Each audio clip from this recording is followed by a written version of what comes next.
Կարակ մի հատ բարձրանակ Ինչու ընտրեցիք Եվրաինտեգրման հանձնաժողովը, քաղաքասարության կողմից կարծիք է հնչում, որ տապալելու նպատակով եք ընտրել այդ հանձնաժողովը։ նայեք հանձնաժողովի վերջին նիստերի հաճախականությունը եւ կհասկանանք, թե երբ է այդ հանձնաժողովը պարապուրտի մատնված եղել։ Այս վերջի 5 տարվա ընթացքում գրեթե պարապուրտ է եղել հանձնաժողովը, տարին 1-2 անգամ է հանդիպել, եթե հանդիպել է։ Մենք ակտիվացնելու ենք աշխատանքային process-ը, նաև մեր հանրությանն էլ ցույց ենք տալուս, որ իրական դիվերսիֆիկացիա ենք ուզում բերենք։ Ինչա նշանակում իրական դիվերսիֆիկացիա։ Իրապես Եվրոպայի հետ առևտրաշրջանառության աճ, եվրոպական ինստիտուտների տեղայնացում, ակտիվ աշխատացնելու ենք, որ ժողովուրդն էլ տեսնի, որ իրենց ասած են, որ մենք մի կողմի ընդամենը հետ հարաբերությունների լավարկման կողմնակիցն ենք, դա սխալ է։ Մենք տեսնում ենք, որ Հայաստանը պետք է ունենա մի քանի գործընկեր, որ տնտեսությունը կայուն լինի։ Այդ իսկ պատճառով դուք կտեսնեք, թե ինչ տեմպով ենք մենք աշխատացնելու այդ հանձնաժողովում տեխնացու կա արդեն որոշված։ Այո, կա։ Այս պայծրությամբ չէ, ամենայն հավանականությամբ վաղն է լինելու, վաղը ձեզ կներկայացնեմ։ Մարտավարություն կա հիմա չասելու։ Ինչով եք, այսինքն առաջնորդվել, որ ընտրելու։ Ընդհանրապես հանձնաժողովի անդամները ինստիտուցիոնալ աշխատանքի փորձ իրենց ներկայությունը պետք է օգնի նաև եվրոպական հարթակներում պետք է օգնի մեզ մեր ազգային հարցերը առաջ քաշելու համար եւ նաև ամենօրյա իրենք մարդիկ ովքեր պատրաստ են ամենօրյա աշխատանք անեն այդ հանձնաժողովը ակտիվացնեն վերջապես այսինքն որ Եվրոպայի հետ նախ դատական համակարգի աշխատանքը լավանա, որ դատական համակարգը տխուր վիճակը չլինի, այլ ինստիտուտների հարցը, առևտրաշրջանառությունը լավանա։ Մենք անունը դնում ենք, որ իբր երկիրը Եվրոպամետ ուղղություն, բան, բայց առևտրաշրջանառությունը տասնյակ անգամներ ավելի քիչ է քան ԵԱՏՄ-ի հետ, ինստիտուտներն են, ինչը որ պետք է Եվրոպան ինչ լավ ինստիտուտներ ունի, դա չենք վերցնում։ Մենք վերցնում ենք մենակ անունը, բրենդը, մարքեթինգը, բայց չենք վերցնում այն կարևոր բանը օրինակ դատական իշխանության ազատությունը, որը Եվրոպան կարող է տալ, քաղաքացիական հասարակության պաշտպանությունը, ձևավորումը։ Դուք ունեք տեխնացու, թե դեռ պետք է քննարկեք։ Ունենք տեխնացու։ Պարոն Կարապետյան, դուք ասում եք, որ պետք է դիմեք Ռուսաստան համապատասխան մարմինների ղեկավարներին, որպեսզի սահմանափակումները, հայկական արտադրանքի համար վերացնեն։ Ես Ձեր կուսակցությունն է, որևէ քայլեր իրականացվել են, գիտենք, որ վերջերս Փաշինյանն էր Պուտինին զանգել իր նախաձեռնությամբ եւ նման զրույց է եղել, դրանից հետո որևէ փոփոխություն չկա։ Այս պահին իրավիճակը բավական բարդ է։ 6 ամսվա ընթացքում, ինչպես իմ առաջի ելույթում ես նշեցի, ավելի է բարդանալու։ 6 ամսվա ընթացքում իրավիճակը մենք տեսնում ենք հայտարարություններ կան, որ ավելի պրոբլեմատիկ է լինելու։ Այդ իսկ պատճառով մենք տեսնում ենք, որ պետք է հայ քաղաքական միտքը լուծումներ գտնի այս տնտեսական տուպիկից դուրս գալու համար, որովհետև մենք գնում ենք դեպի մեր առևտրաշրջանառության 65%-ը մի երկրի հետ է կամ միջոցով է, բայց մենք գնում ենք մի ճանապարհով, որ այդ երկրի հետ հարաբերությունները տնտեսական վերանան։ Այն դեպքում, եթե հիշում եք, երբ որ մենք Եվրոպական միության հետ չունենք նորմալ տնտեսական փոխգործակցություն, արտահանում չունենք, Ֆրանսիայի հետ արտահանումը 8 տարվա ընթացքում անկում էր ապրել 10-15%-ով։ Անկում։ ՔՊՆ ասում էր ընդդիմությունը ուրախանում է, որ Հայաստանը այսպիսի խնդիրների առաջ է կանգնում։ Քննարկումներ գնում են, դիմել եք արդեն ռուսական կողմին։ Իրավիճակը ներկայացրեցի, որ իրավիճակը բարդ է, դուք կարող եք տեսնել իրավիճակի բարդությունը, ինչ վերաբերում է ավելի ինֆորմացիայի հետ կապված, մենք կարծում ենք, որ հայ քաղաքական միտքը պետք է պատրաստ լինի, ունենանք իրավասությունների դաշտով աշխատենք այդ ուղղությամբ։ Ինչ մակարդակով եք այդ քննարկումը պատրաստվում իրականացնել, ինչ շրջանակների հետ սահմանափակումները վերացնելու հետ կապված։ զուտ պատգամավորական խմբերի թե գործադիր Պարլամենտարիզմի հիմնական տրամաբանության մեջ այո։ Պարոն Կարապետյան, սահմանադրության նախագծի ընդունվելու համար նաև բացի ԿՊ-ից անհրաժեշտ է ընդդիմության աջակցությունը։ Երեք Արուսյակ Ջուլհակյանը ասում էր, որ կհամոզենք ընդդիմությանը, ուզում եմ հարցնել, դուք կհամոզվեք, եւ որ դեպքում կհամոզվեք։ Տեսեք, մեր անկախության հռչակագիրը մեր երկրի ծննդականն է։ Առանց մեր երկրի ծննդականի, ասենք ծննդականը հասնենք 35 տարեկան վառենք, մենք խաղաղության ջատագովն ենք, մեր հայտարարությունում դա ասել ենք, բայց նաև համաձայն չենք այն մոտեցմանը, որ պետք է մեր ծննդականը վառենք, Ալիևի բերած համանadrությունը անցկացնենք։ Ալիևի առաջարկած բերած ամեն օր այդ մարդիկ հայտարարում են, որ իրենք սպասում են վերջին Բայրամովը ամենանավանականությամբ թե Հաջիևը մի շաբաթ առաջ հայտարարեց, որ մեծ հնարավորություններ կա, որ համանդրական հանրաքվե լինի իրենց հանրաքվեն է, իրենց բերած։ Դա մեր երկրի համար, ապագայի համար էլ սխալ ճանապարհ է։ Մենք չենք կարող մեր ծննդականը վառենք, մենք չենք կարող ընդունենք մի համանդրություն, որ իրանք են ասում։ Աշխատանքային ֆորմատով, երբ որ ժամանակը գա, մենք երկար սեսիաներով մեր հասարակությանը բացատրելու ենք ամեն մեր քայլը, որպեսզի մեր հասարակությունը հասկանա, թե ինչպես ենք մենք տեսնում խաղաղության հասնելու ճանապարհը։ Ես ուզում եմ, որ մեր հասարակությունը իմ այս ուղերձը ուշադրություն վերցնի։ Մենք աշխատելու ենք խաղաղության կայացման համար, բայց մենք առաջարկելու ենք տարբերակներ, որը չի ստորադասի մեր երկրի եւ մեր ազգի շահը, եւ ստիպված չենք լինի Ալիևի համանդրությունը, Ալիևասի համանդրություն ընդունենք, մենք գանք 1.5 միլիոն մարդով ընդունենք։ Բայց դու կարող ես մոտի դեն քվեարկել եւ չուղարկել։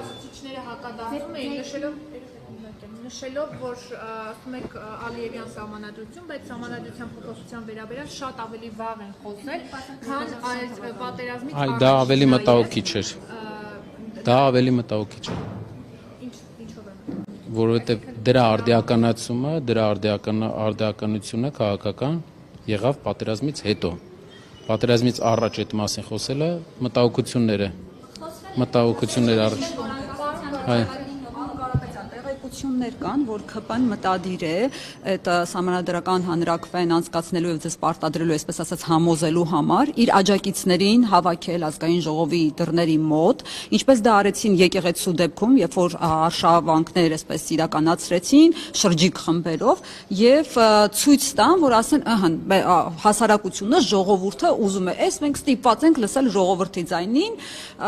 ձայն հանրության, ձայն բազմած, ձայն Աստծո, մոտարապես այս սկզբունքով այս ձևով կարող են ձեր վրա ճնշում գործադրել եւ դուք ստիպված այդ օրակարգը սպասարկեք։ Ժամանակին Ուկրաինայում կար մի հատ ժողովրդավարության տարբերակ, ուկրաինական 300 տարի առաջ Սեչան ուներ ժողովրդավարության տարբերակ։ Հավաքվում էին երկու կողմը, ով բարձր գոռում էր, ընտրվում էր այդ կողմը։ Չեմ կարծում, որ 21-րդ դարում քաղաքական որոշումները պետք է կայացվեն 50 հասարակության բաժանման ժամանակ ժողովրդի կողմից ընտրված ընդդիմության վրա այդպիսի ճնշումով չի լինելու, որովհետև մենք էլ ստացել ենք մանդատը մեր ժողովրդի այն մասից, ովքեր տեսնում են, որ դեմ են Ալիևի բերած համանդրությանը։ Ավելի շատ ձայն իրենք կարողանան ավելի շատ այսպես քաղաքացիների կողմ քվեներ ունենալ, քան դուք ստացել եք ընտրություններում, այսինքն ժողովրդի ձայնը ավելի Տեսեք, մենք մեր հասարակությունը մեզ գործողել է այստեղ, մենք ընդհանուր 50+1% ընդդիմադիր հայացքներով հասարակության ներկայացուցիչն ենք այստեղ, ընդհանուր ընդդիմադիր հայացքներով դեր։ Եվ մենք ասել ենք, որ Ալիևի համանդրությունը այսպես կուզենան անեն, այնպես կուզենան անեն, չունի ապագա։ Մենք տեսնում ենք խաղաղության գնալու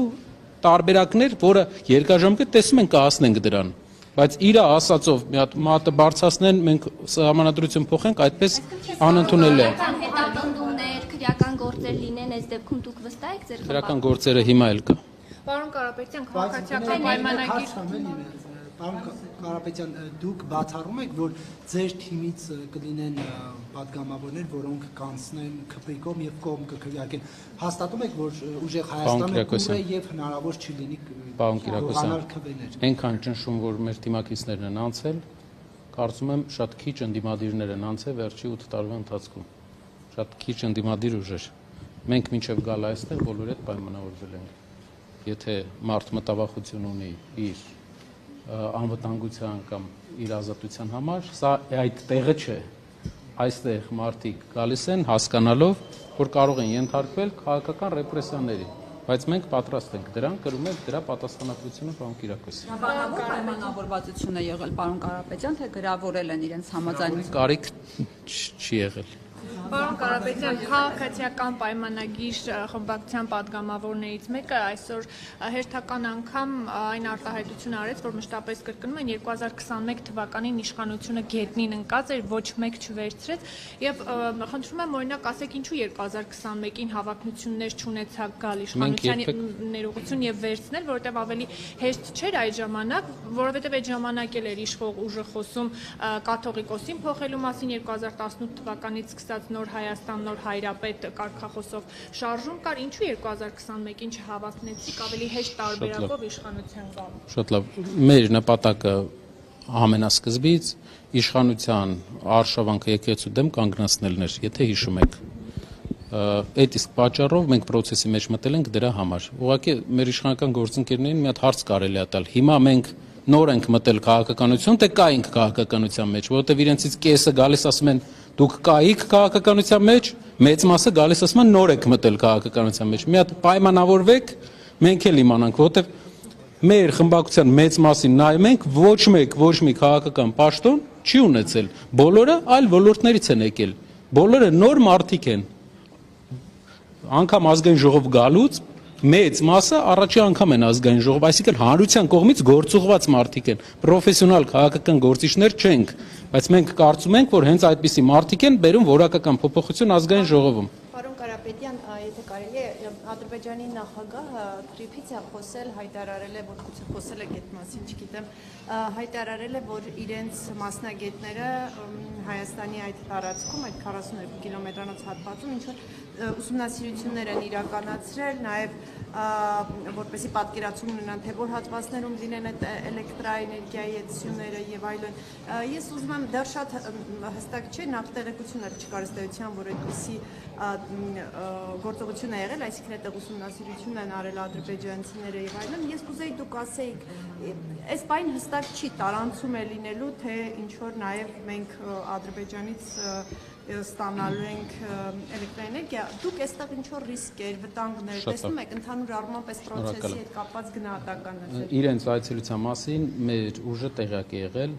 մենք ցավոք տեղյակ ենք եղել ոչ թե պետական ինստիտուտների կողմից տեղեկացվելու արդյունքում, այլ մեր ունեցած կապերով մենք տեղեկացվել ենք, որ հարևան երկրից Հայաստան են եկել մասնագետներ եւ այցելություններ են կատարում Մեղրի տարածաշրջանի տարբեր հատվածներում։ Ինչ մասնագետ։ Ժամանակահատված կասեք, որ խնդրեմ բան կա։ Երբ ա եղել այդ այցը, որտեղ 2 ամսվա մեջ, այս 2 ամսվա մեջ։ Եվ ինչ վերաբերում է սուվերեն տարածք է, մեր ուժը ասում է, որ դա ճանապարհ է Հայաստանի սուվերեն տարածքում եւ որևէ երկիր իրավունք չունի դա կոչել միջանցք։ Դա ճանապարհ է Հայաստանի սուվերեն տարածքով։ Եվ եթե իրենք ուզում են Հայաստանի տարածքով անցկացնեն էլեկտրահաղորդականության գծեր, պետք է վճարեն մեզ դրա համար։ Իրենք թող վճարեն մեզ, անցկացնեն, եթե տեսնում են, որ ուզում են։ Մեր երկիրը պետք է շահի դրա մեջ։ Ինչպես մեր երկրի համաձայնությունը ստանալուց հետո պետք է վճարեն։ Չեմ վճարելու, դուք որ նման մտահոգություն եք հայտնում եւ պարոն Կարապետյան, նախ այդ վճարման մասով ինչ տեղեկություններ ունեք եւ երկրորդը տարանցում է լինելու, այսինքն ձեր մասնագետների ենթադրում եմ հեծի, հեծի ինչ որ թիմի հետ է այնտեղ աշխատելու։ Չեմ կարող ավելի մանրամասն այս բանին, քանի որ չունեմ այդքան մանրամասն։ Գիտեմ, որ ադրբեջանցիներ էին եկել Հայաստանի հարավային շրջաններ եւ դա մեզ անհանգստացրել էր, փորձել էինք ճշտել ինչի համար են եկել։ Այդ իսկ պատճառով մեզ պատասխանեցին, որ այս պատճառներով էին եկել։ Բայց եթե մի երկիր յուրաքանչյուր երկիր հարավից, հյուսիսից, արևելքից, արևմուտքից ցանկանում է Հայաստանի տարածքով, որ անցնի ինչ-որ գիծ, տրանսպորտային, լոգիստիկ, նա պետք է ուղղակի վճարի մեր պետությանը, մեր ժողովրդին, մեր սուվերեն տարածքով օդային գիծ անցկացնելու համար։ Չվճարելու մասին ինչ-որ